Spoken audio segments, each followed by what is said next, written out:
السلام علیکم ورحمۃ اللہ وبرکاتہ۔ امید کرتا ہوں سب دوست احباب خیر و عافیت سے ہوں گے۔ انشاءاللہ آج ہم صحیح بخاری حدیث نمبر 1162 سنیں گے اور اس کے فوائد دیکھیں گے۔ حضرت جابر رضی اللہ عنہ روایت کرتے ہیں کہ رسول اللہ صلی اللہ علیہ وسلم ہمیں قرآن کی صورتوں کی طرح ہر معاملے میں استخارہ کرنے کی تعلیم دیا کرتے تھے۔ آپ صلی اللہ علیہ وسلم فرماتے تھے، جب تم میں سے کوئی شخص کسی کام کا ارادہ کرے تو فرض نماز کے علاوہ 2 رکعت نماز پڑھے، پھر دعا کرے۔ یعنی 2 رکعت نماز پڑھنے کے بعد جو استخارے کی دعا ہے، اللہم انی استخیرک، یہ دعا پڑھے، جس کا مطلب یہ ہے کہ اے اللہ، بے شک میں تیرے علم کے ذریعے سے تجھ سے بلائی طلب کرتا ہوں، اور تیری طاقت کے ذریعے سے تجھ سے طاقت مانگتا ہوں، اور تجھ سے تیرا بڑے فضل کا سوال کرتا ہوں، اس لیے کہ تو قدرت رکھنے والا ہے، میں قدرت سے محروم ہوں، تو علم والا ہے، میں بے علم ہوں، اور تو تمام عیبوں کو خوب جاننے والا ہے۔ اے اللہ، اگر تو جانتا ہے کہ یہ کام، یعنی اس کام کی جگہ جہاں پر یہ آتا ہے یہ کام، ان ھذا الامر، وہاں پر جو کام آپ نے جس کے لیے استخارہ کر رہے ہیں اس کا نام لینا ہے، میرے حق میں، میرے دین اور اس کے انجام کے اعتبار سے میرے لیے بہتر ہے، تو اس کو میرے مقدر میں فرما دے، اور اگر میرے لیے آسان کر دے، پھر میرے لیے اس میں برکت نازل فرما، اور اگر تو جانتا ہے کہ یہ کام میرے حق میں، میرے دین اور انجام کے اعتبار سے برا ہے، تو اس کو مجھ سے پھیر دے، اس کو مجھ سے دور کر دے، میرے لیے بلائی کا مقدر فرما دے، وہ جہاں کہیں بھی ہو۔ تو یہ دعا ہے جو استخارے کی دعا، یہ دعا 2 رکعت نماز کے بعد پڑھنی چاہیے۔ اس حدیث کے فوائد یہ ہیں کہ استخارے کے معنی ہے خیر طلب کرنا، یعنی اس دعا کے ذریعے سے انسان اللہ سے خیر طلب کرتا ہے، اور یہ دعا قبول ہوتی ہے یا نہیں اس کے معلوم کرنے کا کوئی ذریعہ نہیں ہے۔ بعض لوگ یہ سمجھتے ہیں کہ استخارہ کرنے والے کو خواب کے ذریعے سے صحیح بات بتا دی جاتی ہے، یا اس کے دل میں خیر والے پہلو کی رجحان پیدا کیا جاتا ہے، وغیرہ وغیرہ۔ یہ باتیں کسی حدیث میں بھی ثابت نہیں ہیں۔ ممکن ہے کہ کچھ لوگوں کو خواب یا اس رجحان کے ذریعے سے بتا دیا گو، جن کے یہ اللہ تعالیٰ کی مشیت ہے، لیکن یہ اصول یا قاعدہ کلیہ نہیں ہے کہ جو بھی استخارہ کرے گا اس سے ضرور غیبی اشارہ ہو جائے گا۔ اس لیے غیبی اشارے کا انتظار نہیں کرنا چاہیے، بلکہ استخارے کے بعد سوچ سمجھ کر ظاہری اسباب کے مطابق جو بات مناسب لگے اسے اختیار کر لیا جائے۔ اگر اس کی دعا استخارہ قبول ہوگی تو یقیناً اس میں اس کے لیے خیر ہوگی۔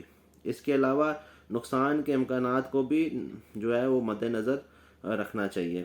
بہرحال ایک انسان کی دعا کرنے کا حکم اور اس کی تاکید ہے، اس میں جو ہے کوئی اعراض نہیں ہے۔ دعا کی قبولیت یا عدم قبولیت یہ اللہ کی مشیت میں موقوف ہے، اور استخارہ بھی ایک دعا ہی ہے، اور اس کی تاکید اور اہمیت اس حدیث سے واضح ہے کہ اللہ کے نبی صلی اللہ علیہ وسلم صحابہ کو اس کی تعلیم ایسے دیا کرتے تھے جیسے قرآن پڑھنے کی تعلیم دیا کرتے تھے، یعنی قرآن کی تعلیم کی طرح ہر معاملے میں استخارہ کرنے کا حکم دیا گیا۔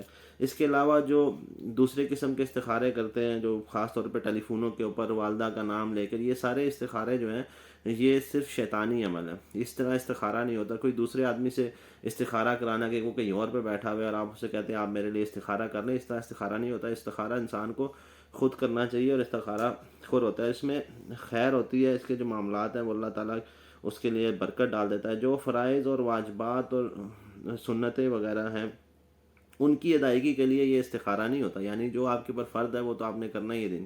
ایسے معاملات جو آپ کو کام کرنا چاہتے ہیں، کوئی رشتہ کرنا چاہتے ہیں، اس طرح کے معاملات کے لیے آپ کو کاروبار کے لیے ان چیزوں کے لیے استخارہ کرنا چاہیے۔ باقی جو ممنوع استخارے کے ہیں، جو یہ مسنون طریقہ جو اللہ کے نبی صلی اللہ علیہ وسلم آیا، یہ صحیح ہے۔ اس کے علاوہ جو نجومیوں کو یا پھر دیگر جو لوگ ہوتے ہیں فراڈیے قسم کے، وہ آپ سے موبائل نمبر وغیرہ پہ بات کرتے ہیں اور آپ سے موبائل نمبر پوچھتے ہیں، ڈیٹ آف برتھ پوچھتے ہیں، اس کے علاوہ والدہ کا نام پوچھتے ہیں، تو یہ جتنے بھی استخارے ہیں یہ غیر شرعی استخارے ہیں، اور یہ صرف اور صرف یہ جہالت ہے، کیونکہ وہ شیطان کے ذریعے سے یا جو ہے یہ جادو کے ذریعے سے استخارہ کرتے ہیں، پھر آپ کو اس چیز کو بتاتے ہیں، اور یہ غیب کے علم جو ہے وہ صرف اللہ تعالیٰ کی ذات کو معلوم ہے۔ انسان کو صرف اللہ ہی سے خیر کا طالب ہونا چاہیے۔ تمام قدرتوں کا مالک وہی ہے، ہر قسم کی قوت کا مالک اللہ تعالیٰ ہے، اسی سے قدرت و طاقت کا سوال کرنا چاہیے، اور اپنے تمام معاملات اللہ تعالیٰ کو سونپنے چاہیے۔ دعائے استخارہ کسی بھی وقت کی جا سکتی ہے، صرف نماز کے مکروہ اوقات میں یہ جائز نہیں ہے، کیونکہ اس کے لیے پہلے 2 رکعت نماز پڑھنی ضروری ہے۔ اکثر لوگ سمجھتے ہیں کہ اس کا وقت رات کو سونے سے قبل ہے اور وہ سونے سے پہلے اس نماز پڑھتے ہیں اور پھر سو جاتے ہیں، کیونکہ ان کے ذہن میں ہوتا ہے کہ ہمیں خواب آئے گا، اس کے بیچ میں کوئی بات نہیں کرنی۔ یہ بات بالکل صحیح نہیں ہے۔ دعائے استخارہ کا پڑھنا 2 رکعت نماز پڑھنے کے بعد بھی صحیح ہے، اور نماز ہی میں تشہد اور درود کے بعد سلام پھیرنے سے قبل یا سجدے کی حالت میں بھی جائز ہے۔ دعا یاد نہ ہو تو نماز پڑھنے کے بعد کتاب میں دیکھ کر بھی پڑھی جا سکتی ہے۔ اللہ تعالیٰ میں دین اسلام پر عمل کرنے اور اسے قائم کرنے کی توفیق عطا فرمائے۔ السلام علیکم ورحمۃ اللہ وبرکاتہ۔